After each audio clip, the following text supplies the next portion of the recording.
سلام ہو امام الاولین والآخرین رحمت للعالمین جناب محمد رسول اللہ صلی اللہ علیہ وآلہ وسلم کی ذات اقدس پر حاضرین و سامعین، گزشتہ چند جمعات سے جنازہ اور تکفین و تدفین کے مسائل آپ احباب سماعت کر رہے ہیں۔ آج بھی انشاءاللہ العزیز اسی موضوع سے متعلق چند مزید مسائل پر بات ہوگی۔ دعا فرمائیں اللہ سبحانہ و تعالی صحیح بیان کر کے زندگی بھر کے لیے عمل کرنے کی توفیق عطا فرمائے۔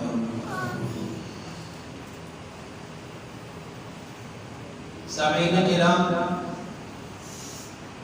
نماز جنازہ فرض کفایہ ہے۔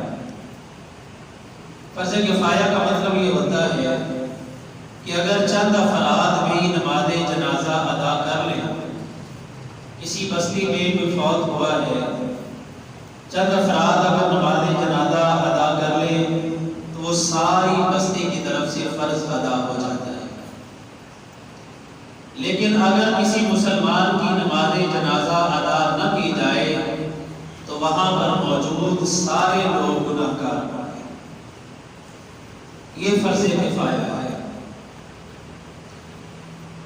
نماز جنازہ کے لیے رسول مکرم صلی اللہ علیہ وآلہ وسلم کے طریقے کو اختیار کیا جائے۔ بہت چھوٹی چھوٹی باتیں بھی نبی علیہ الصلوۃ والسلام نے جنازے کے متعلق بتا دی ہیں۔ اس کی وجہ یہ ہے کہ یہ شریعت، یہ دین کسی انسان کی آراء، اس کے خیالات اور اس کے افکار کے ساتھ کھیلی جانے والی چیز نہیں ہے، بلکہ دین اور شریعت وہ ہے جو اللہ اور اس کے رسول محمد کریم صلی اللہ علیہ وسلم نے واضح فرما دیا۔ نماز جنازہ کے لیے جو زیادہ تر معمول نبی علیہ الصلوۃ والسلام کا تھا وہ یہ تھا کہ آپ کھلی جگہ پر نماز جنازہ پڑھایا کرتے تھے۔ ایک جگہ مخصوص کی ہوئی تھی، کھلا میدان تھا، وہاں پہ آپ علیہ السلام نماز جنازہ پڑھایا کرتے تھے۔ بہتر اور افضل یہی ہے کہ جنازہ کے لیے کسی کھلے میدان کا، کسی وسیع جگہ کا انتخاب کیا جائے، اس لیے کہ اللہ کے رسول علیہ السلام کا زیادہ تر معمول کھلی جگہ پر نماز جنازہ پڑھنے کا تھا۔ جیسے کہ نماز عید ہوتی ہے، عید بھی نبی علیہ السلام نے ہمیشہ باہر اور کھلے میدان میں پڑھی، اور ایک دفعہ بارش ہوئی تھی تو آپ علیہ السلام نے مسجد میں نماز عید پڑھی تھی۔ ایسے ہی جنازہ ہے، نبی علیہ السلام کا معمول یہی نظر آتا ہے کہ آپ نے کھلی جگہ پر، کھلے میدان میں، جنازگاہ میں نماز جنازہ پڑھائی ہے۔ لیکن اگر کوئی مسجد میں ادا کرتا ہے تو نماز جنازہ مسجد میں پڑھنا بھی جائز ہے۔ صحابی رسول سیدنا سعد بن ابی وقاص رضی اللہ تعالی عنہ جب فوت ہوئے، مدینہ میں ان کا انتقال ہوا تھا، تو امہات المومنین نے پیغام بھیجا صحابہ کرام کو کہ سعد کا جنازہ مسجد میں لے کر، تاکہ نبی علیہ السلام کی ازواج مطہرات بھی جنازہ پڑھیں۔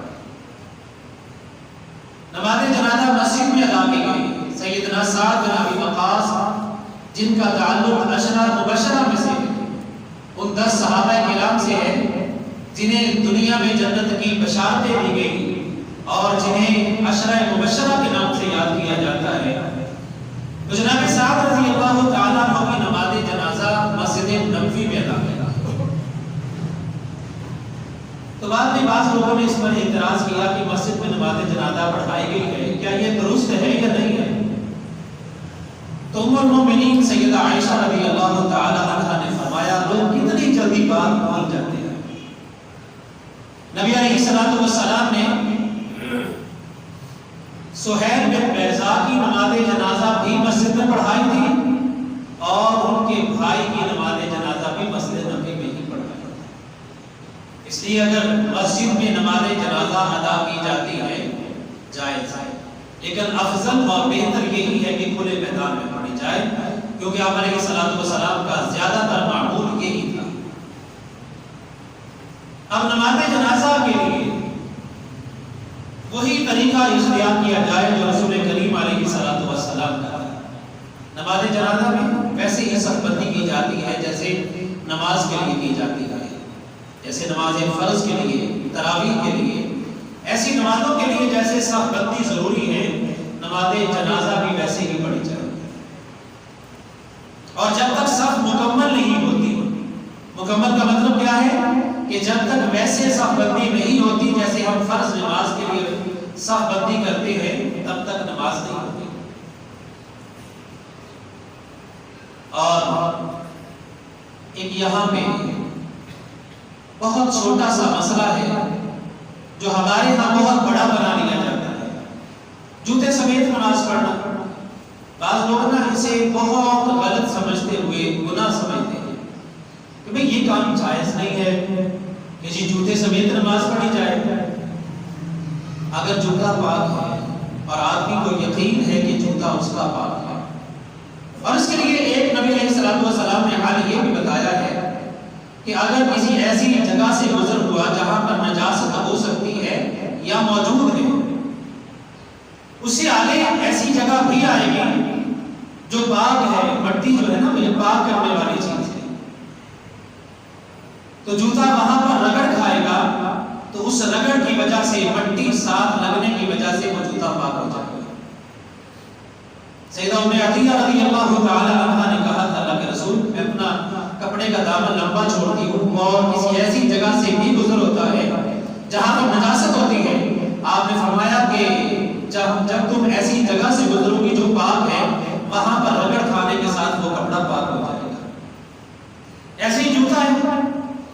اور جو میرے بھائی اعتراض کرتے ہیں نا اس بات میں کہ نماز جنازہ کے لیے جوتا اتارنا ضروری ہے یا جوتے سمیت نماز نہیں ہوتی، اس طرح سے جو فتوے لگاتے ہیں ان کا طریقہ کیا ہوتا ہے کہ جوتا اتار کے اس کے اوپر پاؤں رکھ کے کھڑے ہو جاتے ہیں۔ یہ کیا ہوگا؟ اگر نجاست کا کوئی ڈر ہے یا شائبہ ہے تو وہ تو جوتے کے نیچے ہوگا، وہ تو ویسے کا ویسا آپ کے نیچے ہے، بلکہ جو جوتے کی اوپر والی جگہ کے اوپر کوئی گند پڑی ہے یا کوئی ایسی نجاست والی چیز خدا نہ خواستہ گر گئی ہے، وہ بھی آپ کے پاؤں کے نیچے آ گئی۔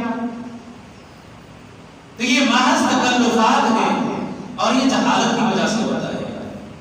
اگر آپ کو یقین ہے کہ اس میں نجاست ہے تو جوتا اتار دیں، اور اگر یقین نہیں ہے بلکہ یہ یقین ہے کہ جوتا پاک ہو چکا ہے، جیسے آپ جانتے ہیں کسی میدانوں میں نماز جنازہ ہوتی ہے، وہاں پر صاف پاک مٹی کے اوپر سے گزر ہوتا ہے، رگڑ کھا کے وہ نجاست ظاہر ہو جاتی ہے، ختم ہو جاتی ہے، تو وہاں پہ جا کے جوتے سمیت نماز پڑھی جا سکتی ہے۔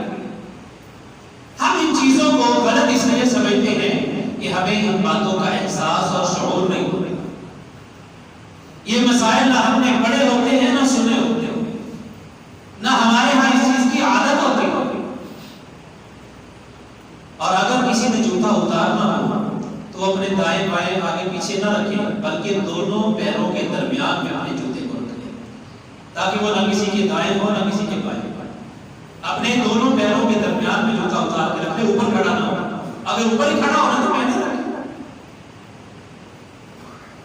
اور یہاں پہ جو انتہائی قابل غور بات ہے وہ یہ ہے کہ نبی علیہ الصلوۃ والسلام کے پاس جب کوئی جنازہ لایا جاتا، آپ نماز جنازہ کے لیے کھڑے ہوتے تو آپ پوچھتے کہ کیا اس بندے پر قرض تو نہیں ہے؟ اگر یہ کہا جاتا کہ جی قرض ہے تو آپ یہ پوچھتے کہ کیا اس نے اپنے ترکے میں اتنا مال چھوڑا ہے جس سے قرض ادا ہو جائے؟ اگر یہ کہا جاتا کہ اللہ کے رسول اتنا مال اس کی جائیداد میں اور وراثت میں موجود ہے تو آپ علیہ الصلوۃ والسلام اس کی نماز جنازہ پڑھا دیتے۔ اگر اس کے پاس مال نہ ہوتا تو پھر آپ علیہ الصلوۃ والسلام فرماتے صلوا علی اخیکم، تم اپنے بھائی کی نماز جنازہ پڑھو۔ یہ کام کیوں کیا؟ یہ حوصلہ سیکھنے کے لیے اگر انسان نے قرض لیا ہے نا زندگی میں تو اپنی موت سے پہلے پہلے قرض ادا کر دے. حوصلہ شکنی فرمائی نبی علیہ السلام نے ایسے کام کی جیسے آپ علیہ السلام نے خودکشی کرنے والے کی نماز جنازہ نہیں پڑھائی. وجہ یہ ہے کہ اس کام کی حوصلہ شکنی ہو اور لوگوں میں ایک تعصب بیٹھ جائے کہ اگر میں ایسے ہی مر گیا قرض ادا کرنا تھا میں نے، یا یہ کہ کوئی آدمی خودکشی کرنے کا ارادہ رکھتا ہے اور پھر اس کے بعد ذہن میں یہ بات آتی ہے کہ لوگ تو میری نماز جنازہ نہیں پڑھیں گے. اس ڈر اور خوف سے وہ یہ کام نہیں کرتا. اس طرح سے نبی علیہ السلام نے ان کاموں کی حوصلہ شکنی کی ہے. اس کا مطلب یہ نہیں کہ ایسے لوگوں کی نماز جنازہ پڑھی ہی نہ چاہیے، بلکہ امام نہ پڑھے یا کوئی ایسا عالم جس کی بات کا جس کے عمل کا لوگوں تک اثر جاتا ہے وہ نہ پڑھے. عام لوگ پڑھیں اس کی نماز جنازہ. مقروض آدمی کی جنازہ نبی علیہ السلام نے نہیں پڑھائی، صحابہ کرام نے پڑھی. تو یہ کام اللہ کے رسول علیہ السلام نے صرف اس کام کی حوصلہ شکنی کے لیے کیا. اور نماز جنازہ سنت کے مطابق ادا کیا جائے. جو طریقہ نبی علیہ السلام کا صحابہ کرام نے یاد کیا اور آگے امت تک وہ منتقل کر دیا، اس طریقے کے مطابق نماز جنازہ پڑھی اور پڑھائی جائے. بلکہ زندہ لوگ اپنے اس کام کے لیے بھی جو آخری ضرورت ہوتی ہے مسلمان کی کہ اس کے لیے دعائے خیر کریں، دعائے رحمت کریں، دعائے مغفرت و بخشش کریں، اس کام کے لیے اگر ہو سکتا ہے تو آدمی وصیت کر جائے اپنی اولاد کو کہ اگر میں فوت ہو جاؤں میری نماز جنازہ سنت کے مطابق پڑھائی جائے، اور بڑی وصیتیں کر دیتے ہیں. اگر نہیں ہوتی تو اس طرح کے خیر کے اور مسنون کاموں کے لیے نہیں ہوتی. نماز جنازہ 4 تکبیریں نبی علیہ السلام جنازوں کے اوپر کہا کرتے ہیں. 4 تکبیروں کے ساتھ نماز جنازہ ادا کی جاتی ہے. اور یہاں پہ نا 2 باتیں عموماً لوگ جنازے کے موقع پہ بتاتے ہیں. ایک یہ کہتے ہیں کہ جی نیت یہ کرنی ہے 4 تکبیر نماز جنازہ فرض کفایہ، ثنا واسطے اللہ دے، درود واسطے نبی دے، دعا واسطے اس حاضر میت دے، پیچھے اس امام دے اللہ پہ. یہ طریقہ، یہ نیت سکھائی جاتی ہے. بدعت ہے یہ. ان کل محدثۃ بدعہ وکل بدعۃ ضلالہ وکل ضلالۃ فی النار. دین میں ہر وہ کام جو نیا نکال لیا جائے وہ بدعت ہے. ہر بدعت گمراہی ہے اور گمراہی انسان کے جہنم میں جانے کا باعث ہے. یہ طریقہ اللہ کے رسول علیہ السلام کا تھا. اس طرح سے سکھایا جاتا ہے کہ ایسے کہو النیت فعل القلب، نیت انسان کے دل کے ارادے کا نام ہے. ایک آدمی سینکڑوں میل سفر کر کے جنازہ پڑھنے کے لیے جا رہے ہیں کہ اب بھی اس کو یہ کہنے کی ضرورت ہے کہ میں جنازہ پڑھنے کے لیے آیا. نیت لے کے گھر سے چلا ہے میں نے نماز جنازہ پڑھنی ہے، میں نے دعائیں کرنی ہے. کیا مالک نہیں دیکھ رہا کہ اس کا منہ قبلہ کی طرف ہے؟ کیا اللہ کو یہ بات بتانے کی ضرورت ہے؟ اچھا پیچھے اس امام نے یہ تو ہو گیا. اگر کوئی 2-3 منزلہ عمارت ہے، لوگ طے خانے میں بھی کھڑے ہیں، لوگ اوپر والی منزل میں بھی ہیں، تو وہ کیا کریں گے؟ وہ تو کوئی نیچے ہے امام کے، کوئی اوپر ہے. یہ کیا ہوا بھائی؟ کیا وہاں کہیں گے کہ نیچے اس امام کی یا اوپر اس امام کی؟ جو چیز خود ساختہ ہوتی ہے نا وہاں کمزوری ہی کمزوری نظر آتی ہے. وجہ یہ ہے کہ وہ انسان کے محدود سے ذہن میں بنائی ہوئی چیز ہوتی ہے. اور جو چیز شریعت نے بنائی ہو اللہ کی قسم و فطرت کے عین مطابق ہوتی ہے. کیا ہے النیت فعل القلب؟ نیت انسان کے دل کے ارادے کا نام ہے. وہ نیت لے کے چلا کہ میں نے نماز جنازہ پڑھنی ہے، نیت لے کے کھڑا ہوا کہ میرا روح قبلہ کی طرف ہے، نیت لے کے کھڑا ہوا کہ میں نے اس میت کے لیے دعائیں کرنی ہے. اس لیے دوبارہ سے یہ باتیں کرنے کی ضرورت نہیں ہے کہ اللہ کو بتایا جائے. اللہ تعالیٰ تو انسانوں کے دلوں کے اندر کیا خیالات آتے ہیں وہ سارا جانتا ہے. یہ آدمی محض رسم پوری کرنے کے لیے آیا ہے یا اپنے بھائی کے لیے اخلاص کے ساتھ دعائیں کرنے کے لیے آیا ہے؟ اور دوسری بات یہ بتائی جاتی ہے جی کہ نماز جنازہ اس میں ثنا جو ہے نا وہ جنازے والی پڑھنی پڑتی. اچھا جی ثنا جنازے والی کون سی ہوتی ہے؟ سبحانک اللہم و بحمدک و تبارک اسمک و تعالی جدک و جل ثناؤک. یہ جل ثناؤک کس نے بتایا ہے؟ کیا یہ ذخیرہ احادیث میں ہزاروں احادیث ہیں اللہ کے رسول علیہ السلام کی، یا کسی حدیث میں الفاظ ملتے ہیں؟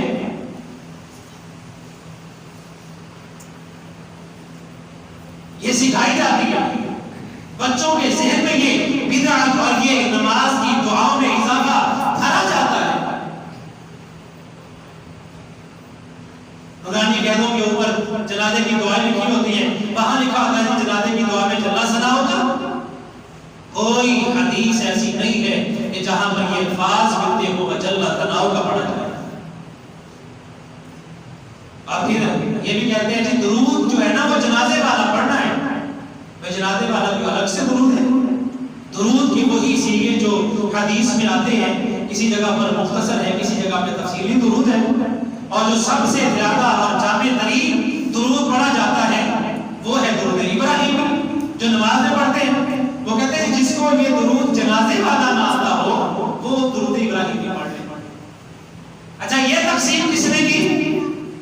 نبی علیہ السلام نے تو ایسی کوئی بھی تبدیلی نہیں بتائی، نہ آپ علیہ السلام کی عمل سے ہی دیکھا گیا. یہ جو آپ کو درود آتا ہے نماز میں وہ پڑھے، وہی سنت ہے، وہی طریقہ تھا اللہ کے رسول علیہ السلام کا. تو نماز جنازہ جو ہے میرے بھائیوں یہ دونوں طریقوں سے جائز ہے. ایک یہ ہے کہ آدمی امام پڑھانے والا اونچی آواز سے دعائیں پڑھتا ہے، اونچی آواز سے فاتحہ پڑھتا ہے، اونچی آواز سے امام درود پڑھتا ہے. دوسرا یہ ہے کہ وہ آواز کو مخفی رکھتا ہے، سرن پڑھتا ہے سارا کچھ. فاتحہ بھی پڑھی ہے، قرآن کی کوئی سورت بھی ساتھ ملائی ہے، اس کے بعد درود بھی پڑھا ہے، چوتھی تکبیر کے تیسری تکبیر کے بعد دعائیں بھی پڑھی ہیں، سارا کچھ پڑھتا ہے لیکن آواز اس کی آ رہی ہے. دونوں طریقے جاتے ہیں. لیکن فاتحہ ضروری ہے. رسول کریم علیہ السلام نے فرمایا لا صلاۃ لمن لم یقرأ بفاتحۃ الکتاب. کوئی نماز نہیں ہوتی جس میں سورۃ الفاتحہ کی تلاوت نہ کی جائے. اور یہ نماز جنازہ بھی نماز ہوتی ہے، اس میں بھی فاتحہ کو پڑھنا ضروری ہوتا ہے. اور وہ دعائیں جو نبی علیہ السلام نے کی ہیں وہ دعائیں ایک پڑھ لی جائے، دو پڑھ لی جائے، یا اس سے زیادہ جو نبی علیہ السلام سے ثابت پڑھی جا سکتا. آپ نے فرمایا اذا صلیتم علی المیت فاخلصوا له الدعاء. جب تم کسی میت کی نماز جنازہ پڑھو تو خلوص کے ساتھ دعائیں پڑھو، یعنی ایک جذبے کے ساتھ ہو. ایک مسلمان آدمی کے ساتھ خیر خواہی کا جذبہ رکھتے ہوئے جنازہ پڑھنا چاہیے. انسان یہ سمجھے کہ میں اپنے اس بھائی کا آخری حق ادا کرنے کے لیے آیا. اور نبی علیہ السلام نے جنازے کے موقع پر کیا دعا پڑھی جس پر صحابی نے تمنا کی تھی کہ کاش یہ جنازہ میرا ہوتا، اللہ کے رسول علیہ السلام مجھ پر یہ دعا پڑھ رہے ہیں. اچھا صحابی کو کیسے پتا چلا کہ نبی علیہ السلام نے یہ دعا پڑھی ہے؟ مطلب یہ ہے نا کہ اللہ کے رسول علیہ السلام نے بلند آواز سے پڑھی، اسی لیے تو پیچھے کھڑے ہوئے صحابہ کرام کو سنائی تھی. اللہم اغفر لہ وارحمہ وعافہ واعف عنہ. اے اللہ اس بندے کو بخش دے، اللہ اس پہ رحم فرما، اللہ اسے عافیت عطا کر، اللہ اس کو معاف فرما دے، اللہ اس کے دنیا والے گھر سے بہترین گھر عطا فرما دے، اس کے دنیا والے اہل سے بہترین اہل عطا فرما دے، اللہ اس کا ٹھکانہ جنت میں بنا دے، جہنم اور قبر کے عذاب سے اس کو محفوظ فرما دے. کتنی پیاری دعا ہے.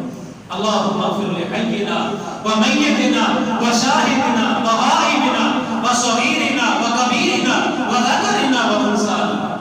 اللہ ہمارے زندہ لوگوں کو بخش دے، ہمارے مردوں کو بخش دے. اللہ جو یہاں موجود ہے انہیں بخش دے، جو یہاں نہیں ہے انہیں بخش دے. اللہ ہمارے چھوٹوں کو بخش دے، ہمارے بڑوں کو بخش دے.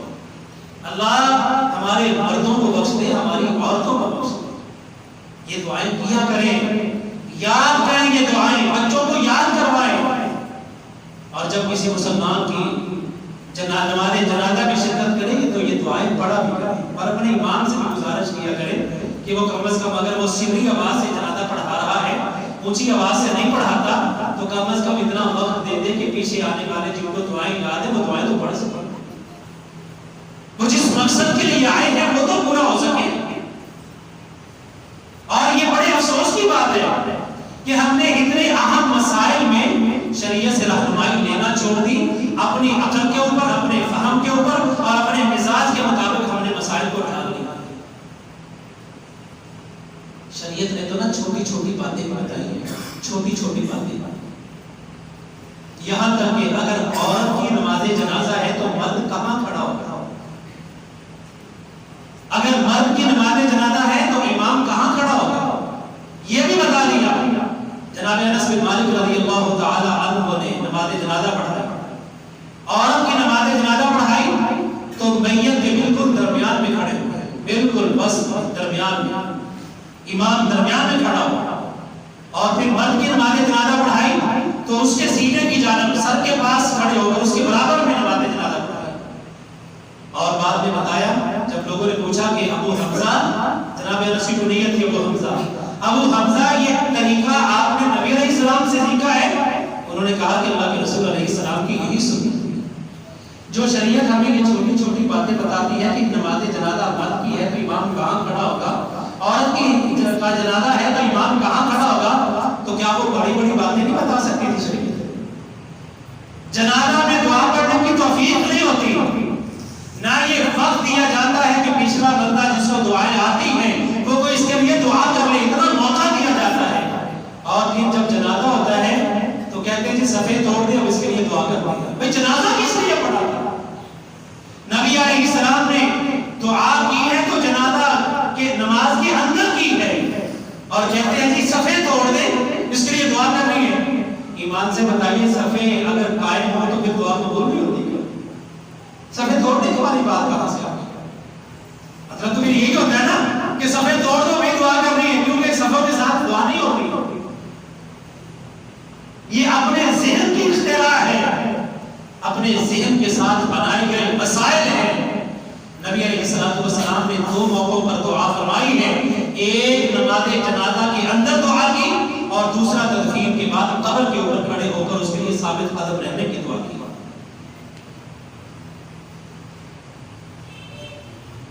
اور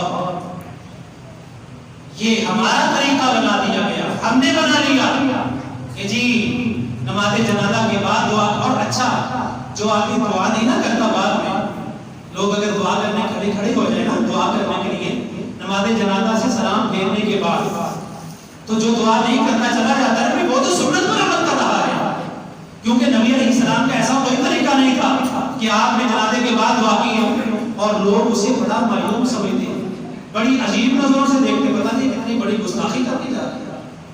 نبی علیہ السلام نے فرمایا تھا بدا الاسلام غریبا وسيعود غریبا فطوبى للغرباء، اسلام جب شروع ہوا تو اجنبی تھا، لوگوں کو بڑا عجیب اور انوکھا سا معلوم ہوتا تھا، اور ایک وقت آئے گا کہ اسلام لوگوں کی نظروں میں پھر اجنبی بن جائے گا۔ آج سنت پر عمل کیا جائے تو اجنبیت معلوم ہوتی ہے، سنت کو اختیار کیا جائے تو لوگ سمجھتے ہیں کہ پتہ نہیں اس نے کون سا غلط کام کر دیا ہے۔ یہ کوئی انوکھی بات نہیں ہے، یہ تو نبی علیہ السلام نے پہلے بتا دیا تھا کہ قریب ایک وقت آئے گا کہ اسلام پھر اجنبی پرایا اور کپڑا ہوگا۔ آج یہ ہمارے اپنے طریقے بنا لیے، سنت کو بھول گئے۔ تو نماز جنازہ سنت کے مطابق ادا کی جائے۔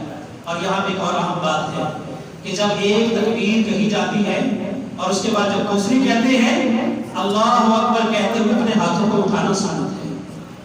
سیدنا عبداللہ ابن عمر رضی اللہ تعالیٰ عنہ یہ بیان کرتے ہیں، بلکہ ان کا اپنا عمل دیکھا تابعین کرام نے کہ جب وہ نماز جنازہ پڑھتے تھے تو ہر تکبیر کے ساتھ اپنے ہاتھوں کو اٹھایا کرتے تھے۔ یہ سنت ہے، جب دوسری تکبیر کہے امام اللہ اکبر تو اپنے ہاتھوں کو اٹھایا جائے، پھر باندھا جائے۔ تو پہلی تکبیر کے بعد پڑھا جاتا ہے سورۃ الفاتحہ، اس کے بعد قرآن کی وہ آیات یا سورت ملائی جاتی ہے، اور دوسری تکبیر کے بعد درود پڑھا جاتا ہے، وہی درود جو عام ہم پڑھتے ہیں نماز کے، کوئی الگ سے تیسری کے بعد دعا کی جاتی ہے میت کے لیے بھی، زندہ لوگوں کے لیے، فوت شدگان کے لیے بھی، چھوٹے بڑوں کے لیے، سب کے لیے کی جاتی ہے۔ اور چوتھی تکبیر کے بعد پھر ہاتھ اٹھانے اور اس کے بعد سلام دینا۔ یہ طریقہ اللہ کے رسول علیہ السلام کا۔ اور آگے چلے تو جہاں پہ قبر بنی ہے، قبر میں چلے گئے، قبرستان میں پہنچ گئے، اب یہاں پہ بھی ہمارا کچھ اپنا ہی طریقہ بنانے کا ہے۔ قبر بنانے سے لے کے تدفین تک یہاں پہ ہم نے اتنی بدعات نکالی کہ الامان والمحفوظ، اللہ محفوظ ہو، اتنی بدعات کا علاج کر۔ کوئی کہتا ہے جس کے کفن کے اوپر لکھا جائے، کوئی کہتا ہے جی اس کی قبر میں پیروں والی جانب ایک تختی کے اوپر کلمہ لکھ کے لگا دیا جائے۔ بڑے سالوں کی بات ہے، نمکانہ میں میں نے ایک جنازہ پڑھایا تو رات کا وقت تھا، تدفین کے لیے چلے گئے۔ انہوں نے مجھے کہا جی آپ دعا بھی کروا دیں قبر کے اوپر، چلے گئے۔ وہاں پہ قبر پہ لوگ کہہ رہے جی وہ کلمے والی وہ تختی لے کے آؤ، کلمے والی تختی۔ وہ کیا کرنی ہے جی؟ اس کی قبر میں پیروں والی جانب رکھی۔ کیوں؟ کہ جب فرشتے آ کے اٹھائیں گے نا اسے تو یہ کلمہ پڑھ کے سمجھ، یہ تو بڑا آسان طریقہ ہوا نا کہ فرشتوں نے 3 سوال کرنے ہیں، من ربوں کا، من نبیوں کا، ما دینوں کا، تیرا رب کون، تیرا نبی کون، تیرا دین کیا تھا؟ تو تینوں سوالوں کے جواب لے کے ساتھ لگا دے، بندہ ٹھیک ہو جائے گا، جی پاس ہو گیا، کامیاب ہو گیا۔ انا للہ و انا الیہ راجعون۔ میں نے کہا اللہ کے بندوں، سب سے پہلی بات تو یہ ہے کہ قبر میں مکمل تاریکی، مکمل اندھیرا ہے۔ اگر اتنی روشنی مل گئی نا جس سے بندہ کوئی لکھی ہوئی چیز پڑھ لے تو پھر انشاءاللہ اس بندے کا ویسے بیڑا پار ہو جائے گا۔ اگر قبر روشن ہو گئی تو اللہ تعالیٰ نے اس کے اوپر آسانی فرما دی، اور اگر روشنی ہی نہیں ہوگی تو پڑھ کیسے سکے گا؟ اور دوسری بات یہ ہے کہ یہ طریقہ اللہ کے رسول علیہ السلام کی سنت اور آپ کے طریقے کے خلاف ہے۔ فَلْيَحْذَرِ الَّذِينَ يُخَالِفُونَ عَنْ أَمْرِهِ أَن تُصِيبَهُمْ فِتْنَةٌ أَوْ يُصِيبَهُمْ عَذَابٌ أَلِيمٌ۔ جو رسول کی مخالفت کرتے ہیں وہ ڈر جائے اس بات سے کہ کہیں اللہ کی طرف سے فتنہ اور آزمائش ہم کو آ کے پہنچے یا اللہ کا عذاب نہ ان کے اوپر آ جائے۔ پتھر کی سینوں کے اوپر کلمے لکھ کے آگے قبر کے اندر رکھتا ہے۔ اللہ اکبر۔ قبر 2 طرح کی بنائی جا سکتی ہے۔ نبی علیہ السلام کے دور میں 2 طرح کی قبر بنانا اس وقت عام رواج تھا۔ ایک ہوتی تھی شاخل اور ایک ہوتی تھی لحد۔ دونوں کا بنانے کا انداز اور طریقہ تھوڑا مختلف ہوتا ہے۔ دونوں بنانا جائز ہے، کوئی حرج نہیں، جو مناسب سمجھتا ہے بنانے والا، یا کہ جیسی زمین کی ساخت ہے جس طرح سے اس کے لیے مناسب لوگ کر سکتے ہیں۔ پہلا طریقہ لحد نکالی جاتی ہے۔ بزرگ جانتے ہیں جنہوں نے یہ لحد والی قبریں دیکھی ہوگی، عموماً دیہاتوں میں اور ایسی جگہوں کے اوپر جہاں مٹی سخت ہوتی ہے لحد بنائی جاتی ہے، اب بھی بنائی جاتی ہے بعض جگہوں میں۔ ایک اوپر گڑھا کھودا جاتا ہے اور اس کے بعد اس کی بغل میں قبلہ کی جانب، یعنی ایسے قبر ہے، یہ گڑھا کھودا گیا اور اس کے قبلے کی طرف دوسرا گڑھا اندر کی طرف نیچے کھودا جاتا ہے، اگلی زمین کے نیچے ہوتا ہے، اس گڑھے کے اندر اسے کہا جاتا ہے لحد۔ اچھا، مدینے میں 2 بندے تھے جو قبریں بنایا کرتے تھے، ایک لحد بنانے میں ماہر تھا اور دوسرا شق بنانے میں۔ شق والی قبر جو ہوتی ہے نا وہ یہ ہوتی ہے کہ اوپر گڑھا کھودا جاتا ہے اور اس کے بالکل درمیان میں دوسرا گڑھا کھودا جاتا ہے جہاں میت کو لٹایا جاتا ہے۔ دونوں بندے تھے، دونوں کاریگر تھے وہاں پہ مدینہ۔ اب صحابہ کرام رضوان اللہ علیہم اجمعین سوچنے لگ گئے کہ نبی علیہ السلام کی قبر مبارک کیسے تیار کی جائے۔ طریقے تو دونوں ہیں، اب ہمیں کیسا پتا چلے کہ اللہ تعالیٰ کو کیا پسند ہے، ہم کس طرح سے نبی علیہ السلام کی قبر مبارک تیار کی جائے۔ تو کسی نے کہا کہ انتظار کرو، دونوں آدمیوں کو پیغام بھیج دو، جو لحد بنانے والا ہے، جو شخص بنانے والا ہے، جو پہلے آ جائے اسے اس کے مطابق قبر تیار کرنے کا کہنا ہے۔ یعنی اللہ تعالیٰ کو سب کو پھر منظور ہی یہ ہوگا کہ نبی علیہ السلام کی جیسی قبر مبارک بننا چاہیے وہ بندہ پہلے آ جائے۔ تو جب پیغام دونوں کو بھیجا گیا تو حضرت ابو طلحہ انصاری رضی اللہ تعالیٰ عنہ آئے جو بغلی قبر ہوتی ہے تو رسول کریم علیہ الصلوۃ والسلام کے لیے لعنت تیار کیا. اور یہ قبر بنانے کے لیے جب قبر تیار ہو جاتی ہے اور اس میں میت کو لٹایا جاتا ہے نا، اس کے بعد بہترین طریقہ یہ ہے کہ کچی اینٹیں رکھ کے اس کو بند کیا جائے. کچی اینٹیں رکھ کے بند کر دیا جائے، یہی بہترین طریقہ ہے. بہرحال آج ہمارے ہاں کچھ ایسی مجبوریاں بھی، بعض علاقے ایسے ہیں کہ جہاں پر قبر لاحت والی تیار کرنا یا نیچے دوسرا گڑھا کھودنا، وہ مٹی اجازت نہیں دیتی کہ اس طرح سے تیار کی جائے. تو پھر جیسے مناسب ہو سکتا ہے، جیسے وہ تیار ہو سکتی ہے، سائڈ پہ اینٹوں کی دیوار کر کے اوپر اس کو بند کرنے کے لیے سلیب وغیرہ کا استعمال کیا جا سکتا ہے. یعنی بعض ایسی چیزیں ہوتی ہیں، ایک اصول ہے الضرورات تبیح المحظورات، کہ یہ جو ضرورتیں ہوتی ہیں نا، مجبوریاں، ایسی مجبوریاں جہاں پر کوئی شرعی تقاضا پایا جاتا ہے وہاں پہ منع کردہ چیزیں بھی جائز ہو جاتی ہیں. اگر مٹی کی ایسی ہے، اسے ایک گڑھا کھودنے کے بعد دوسرا گڑھا کھودا ہی نہیں کر سکتا. بعض ایسی مٹی بھی ہوتی ہے. میں یہ پرسوں ہی اپنے ننیال میں تھا، میری خالہ جان کی وفات ہو گئی تھی 2 دن پہلے.